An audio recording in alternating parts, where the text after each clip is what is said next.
بسم الله الرحمن الرحيم. صباح الخير أو مساء الخير فين ما كنتم في الكون. للأسف في رجالة كتير قوي ما بتاخدش بالها من العلامات اللي الزوجة بتبعتها لها. وبعدين فجأة يقول مراتي اتغيرت. في ستات لما مثلا بيجوا استشارات ويشتكوا من أزواجهم، فأقول لها قولي له بوضوح. الراجل دايما يحب الكلام الواضح المباشر، أنا عايزة كذا، أنا محتاجة كذا، ما تسيبيهوش هو يستنتج يعني. فتقول لي بقول له بس هو مش بيعمل. فالمشكلة هنا إنه الراجل بيفترض إنه طالما الست بتحبه فهي هتفضل تحبه مهما عمل، وده طبعا مش حقيقي. هو طالما بتحبه يبقى لازم انت تروي هذا الحب علشان يستمر.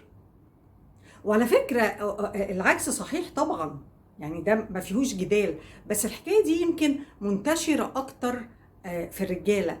الراجل عنده قناعة كده انه اللي بتحبني هتفضل تحبني مهما حصل.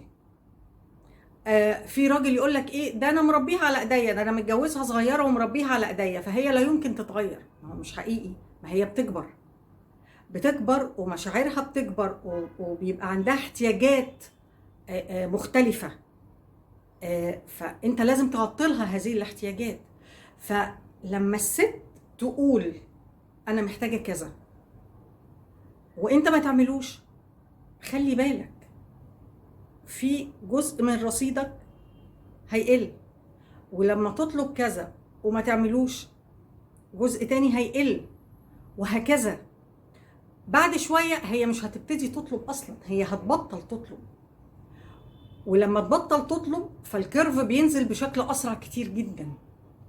فياريت نخلي بالنا من احتياجات بعض، ما نستهونش بانه لما الست تطلب اهتمام او تطلب حب زياده شويه او تطلب حتى هديه، هي بتبقى محتاجه ده. ما نستهونش بده، لان فجاه هنلاقيها الحب راح، التمسك بيك راح. فجاه هتلاقيها بتسيب ايديها ومش عايزاك، وكده تبقى العلاقه الزوجيه حتى لو ما حصلش طلاق ففي انفصال نفسي في البيت.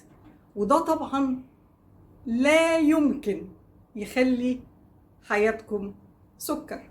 مع سكرة التنمية البشرية هالة سكر. ما تنسوش سبسكرايب ولايك ويا ريت شير. والسلام عليكم ورحمة الله وبركاته.